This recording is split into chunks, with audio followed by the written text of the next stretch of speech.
สบายดีสวัสดีครับพี่น้องอยู่ทั้งฝั่งไทยแล้วก็ฝั่งลาวเนาะพี่น้องเนาะมื้อนี้บ่าวไส้สิพามาอัปเดตเนาะชีวิตของน้องพรเนาะพี่น้องเนาะน้องพรที่ว่าเพิ่นตอนนี้เพิ่นก็อยู่กับลูก2คนเนาะก็ถือว่ามีทั้งยูทูบเบอร์เนาะสายใหญ่ใจบุญเนาะพี่น้องเนาะก็คือบ่าวเตียงทองเนาะพี่น้องเนาะเพิ่นได้เป็นผู้นำพาสร้างเรือนให้แก่สาวพรเพราะว่าสาวพรยืนยันได้ว่าสิบ่กลับเมื่อบ้านเนาะสิอยู่นี่ว่าซะ เพราะว่าอยู่กับอ่ทุกสิ่งที่ว่าผัวสร้างให้ก็คือเรือนเนาะเรือนหลังเก่าๆเนี่ยแต่ว่าเราก็ถึงว่าสิเก่าสิน้อยเราก็สิอยู่พี่น้องแต่ว่าสาวปิ่นนะพี่น้องเนาะสาวปิ่นผู้หนึงที่ว่าเพิ่นอยู่หลวงพระบางเพิ่นสิกลับเพิ่นสิกลับเมื่อบ้านเพิ่นเนาะพี่น้องเพิ่นสิกลับเมื่อบ้านเพิ่นแล้วก็ลูกใหญ่เนาะเพราะเพิ่นลูกใหญ่ท้องเพิ่น3เดือนลูกใหญ่เพิ่นจังสิพามาเยี่ยมพ่อปู่แม่ย่าแต่ว่าสาวพรเนาะเว้าคำเดียวตอกย้ำคำเดียวว่าเฮ็ดจั่งใดก็บ่กลับ สิอยู่บ้านพันไส้เนาะพี่น้องเนาะอยู่กับลูก2คนเนาะแล้วก็ลูกน้อย2คนว่าซะลูกเพิ่นเนาะตอนนี้คือตอนที่ว่าบ่าวเตียงทองเพิ่นไปซื้ออิฐปูนเนาะพี่น้องเนาะหรือว่าก้อนอิฐเพื่อว่าสิมาก่อหั่นน่ะพี่น้องนี่คือบรรยากาศตอนที่ว่าเพิ่นซื้อมาเนาะพี่น้องเนาะเบิ่งนำกันเนาะถือว่าเพิ่นเป็นบุคคลที่ว่าใจบุญเนาะพี่น้องเนาะอีกคนหนึ่งเนาะที่ว่าเป็นอินฟลูเอนเซอร์ที่ว่า เบาหน่อยแต่ว่าเฮ็ดจริงว่าซะเฮ็ดแท้ทำจริงเนาะเฮ็ดให้เฮาทุกคนได้เห็นนี่คือตอนที่ว่าเพิ่นใส่รถเพิ่นมาเนาะพี่น้องเนาะใส่รถกระบะเพิ่นมาฮอดเรือนสาวพรตอนนี้เพิ่นก็ยังบ่ทันได้มาเรือนเนาะเพราะว่าหลังจากเพิ่นขนอิฐบล็อกหรือว่าขนเครื่องเนาะที่ว่าสิมาก่อสร้างว่าซะโดยเฉพาะก็อิฐบล็อกนี่ตอนนี้ก็ทีมงานเพิ่นเนาะทีมงานเพิ่นกำลังขนช่วยกันว่าซะ คนช่วยกันไปไหวบอนที่มันอยู่ไกลๆกับเฮือนเก่าๆของเฮือนสาวพรเนาะสาวพรเพิ่นก็คนซอยเพราะว่า เพิ่นก็เป็นแม่ลูกอ่อนเนาะเลี้ยงลูก2คนบ่ฮู้ว่าชีวิตต่อไปสิเป็นจั่งใดแต่ว่าเพิ่นก็สู้หั้นแหละพี่น้องเฮาก็ยังสู้คือกันเนาะ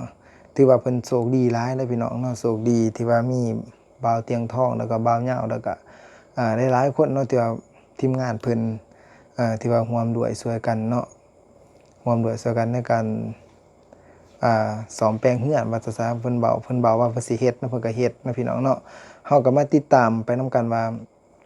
เรือนสาวพรสิงามส่ำใดเนาะสำหรับบ่าวไส้เชื่อว่าบ่าวเตียงทองเนาะพี่น้องเนาะเพิ่นเฮ็ดเพราะว่าเพิ่นก็ซอยมาได้หลายคนน่ะบ่าวไส้ติดตามเพิ่นเนาะคนติดตามเพิ่นก็หลายเนาะพี่น้องเนาะบ่าวไส้เชื่อว่า FC ที่ว่าฟังบ่าวไส้อยู่นี่เนาะแน่นอนว่าทุกคนก็ต้องรู้จักบ่าวเตียงทองคือกัน ตอนนี้ก็ถือว่าเพิ่นได้ร่วมด้วยช่วยกันเนาะคนอิฐบล็อกว่าซะคนอิฐบล็อกไปแล้วก็มีทั้งอ่าแม่ป้าผู้หนึงเนาะเพิ่นก็สิมาซอยนั่นน่ะเนาะซอยกันว่าซะคนละไม้คนละมือสร้างสิได้เป็นบ้านเป็นเรือนก็บ่แม่นง่ายๆเนาะพี่น้องเนาะถือว่า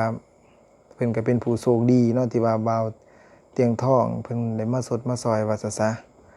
ถามว่าเป็นหยังคือบ่ไปซอยสร้างให้สาวปิ่นเนาะสำหรับบ่าวไส้คิดแนวนี้เพราะว่าสาวปิ่นเพิ่นบ่อยู่บ้านนี่แล้วเนาะเพิ่นสิกลับเมื่ออยู่บ้านเกิดของเพิ่นก็คือดวงพระบางเนาะจนกว่าลูกเพิ่นสิใหญ่เนาะพี่น้องเนาะจนกว่าลูกเพิ่นสิใหญ่เพราะว่าเพิ่นมาเพิ่นมาสัมภาษณ์เพิ่นมาถามเนาะพี่น้องเนาะเพิ่นมาเห็นสภาพการเป็นอยู่ก็ถือว่าค่อนข้างลำบากเพิ่นก็เลยตัดสินใจซอยที่สร้างบ้านให้อยู่ว่าซะ สิเฮ็ดเป็นแบบโมเดิร์นน่าสิเป็นแบบโมเดิร์นตามที่ว่าบ่าวไส้เห็นเพิ่นเอาลงรูปไว้เนาะเป็นห้องเรือนบ่ใหญ่ดอกแต่ว่าหักงามเวลาอยู่แล้วงามเนาะจั่งใดเพราะว่าเขาทุกคนก็รู้แล้วว่าผัวเพิ่นเนาะบ่ออกมาแน่นอนเนาะ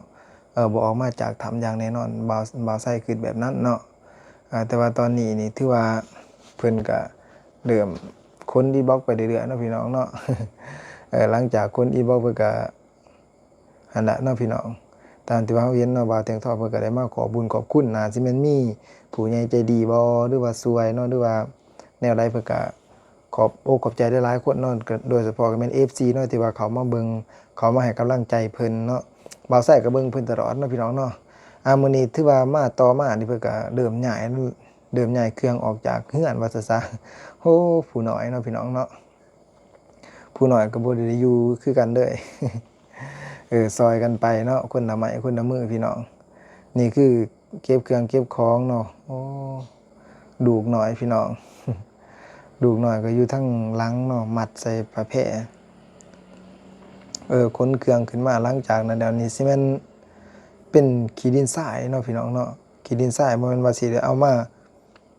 ใส่รถคือบ้านเฮาได้บ่พี่น้องมาถอกหรือบ่แม่นเนาะเพราะว่าหนทางมันคือสิลำบากหลายบ่าวไสว่าหนทางค่อนข้างที่สิลำบากขึ้นไปอยู่เทิงเรือนของสาวพรนั่นนะเพราะมันน่าสิเป็นสั้นมันอยู่ไกลกับตีนผู้ว่าซะน่าสิอยู่บอนสั้นบอนโน้นเนาะนี่คือเพิ่นคนบอนอยู่บอนนอนเนาะเป็นเสือเนาะเพิ่นเอาออกไปเนาะของเด่นดูกเต่าเพิ่นนี่ทั้งคือทางด้านในเรือนของเพิ่นเนาะพี่น้องบางคนก็สิเห็นบ่ชัดเจนหรอกว่ามันเป็นภาพจอน้อยเนาะบ่าวไสเอาให้เบิ่งแต่ว่าก็เบิ่งไปนำกันเนาะเฮามาติดตามไปนำกันว่าสิเป็นจังไดเนาะเรือนเพิ่นเนาะบ่าวไสเชื่อว่าจังไดก็แม่นแล้วสำเร็จเสร็จสิ้นแน่นอนถ้าว่าบ่าวแตงทองเป็นคนที่ว่า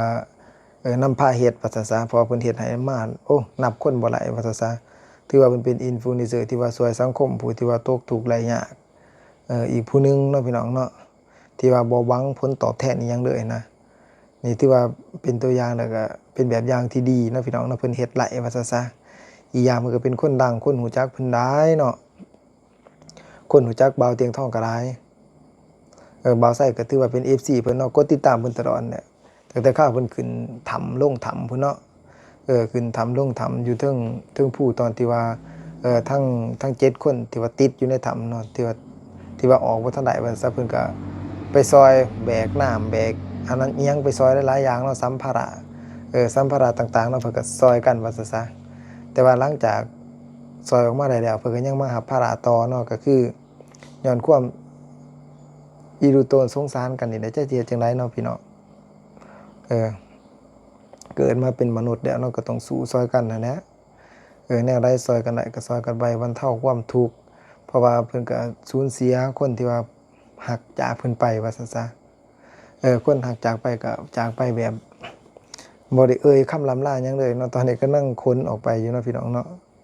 โอ้พี่น้องเอ้ยกำลังขนเครื่องออกว่าซะ ขนเครื่องออกจากครัวเรือนเนาะขนเครื่องออกจากครัวเรือนหรือว่าออกจากเรือนเนี่ยเพราะสิมางเรือนหลังจากขนเครื่องออกแล้วก็น่าสิแม่นหมางเนาะพี่น้องเนาะเพิ่นก็สิหมางนั่นแหละเพราะว่าเพิ่นก็สิเฮ็ดเรือนหลังใหม่ให้เด้อเฮามาเบิ่งนำกันตอนที่ว่าเพิ่นหมางเลยเนาะพี่น้องเนาะตอนนี้ที่ว่าบ่าวเตียงทองเพิ่นก็หมางนะพี่น้องเริ่มแกะเริ่มหมางออกแล้วเนาะเพื่อว่าสิปลูกแทนบ่อนเก่าแต่ว่าสิเฮ็ดให้มันงามกว่าเก่าสิเฮ็ดให้มันงามกว่าเก่าเฮ็ดจังได๋ให้มันงามกว่าเก่าก็คือเพราะว่าฟ้าเพิ่นแอมด้วยไหม้บางทีพี่น้องงานเพิ่นเนาะก็เป็นตาย้านว่าซะเป็นตางูเหี่ยวเขียวคอสำหรับบ่าวไสขึ้นเพราะมันอยู่เทิงภูมันอยู่บนภูบนดอยเนาะเป็นตางูเหี่ยวเขียวคอเข้าไปว่าซะเข้าไปไหลหันนะแต่ว่าเพิ่นสิเฮ็ดขึ้นเป็นกอเป็นปูนเป็นซีเมนต์นี่ก็สิดีว่าซะก็สิดีแล้วก็สิง่ายสะดวกสบายเนาะพี่น้องเนาะสะดวกสบายการอยู่การหยังก็สบายมันก็สิเย็นกว่านี้แล้วก็ป้องกันจากสัตว์เลื้อยคลานต่างๆนั่นก็สิไหลว่าซะก็สิดีกว่าแอมแบบนี้เป็นร้อยๆเท่าสำหรับบ่าวไสขึ้นเนาะพี่น้องเนาะมาติดตามไปนำกันเนาะพี่น้องว่าบ่าวเตียงทองเพิ่นสิเฮ็ดไปฮอดสิได้เนาะตอนนี้เพิ่นกำลังหมางทั้งนอกแล้วก็มาหมางทั้งในพี่น้องถือว่าหมางไก่สิสำเร็จได้ตอนนี้เนี่ยเพิ่นหมางไก่สิสำเร็จแล้วเนาะพี่น้องเนาะ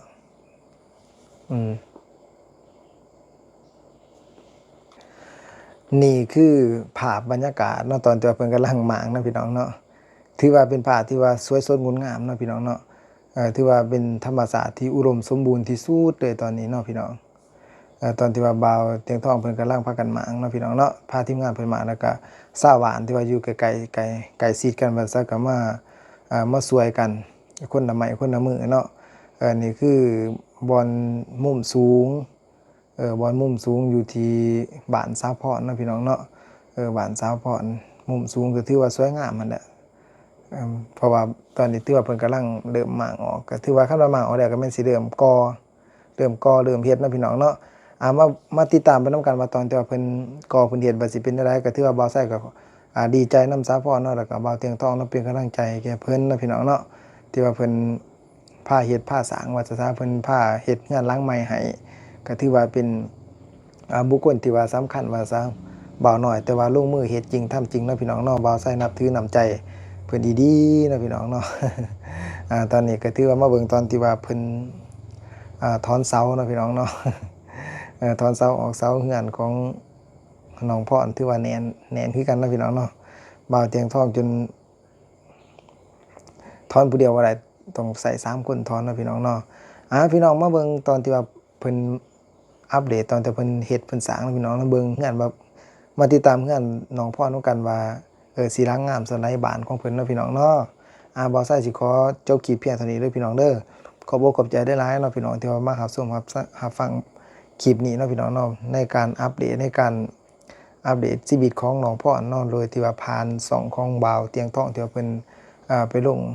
เฮ็ดตัวจริงเนาะบ่าวไส้ก็ติดตามขอบอกขอบใจได้หลายพี่น้อง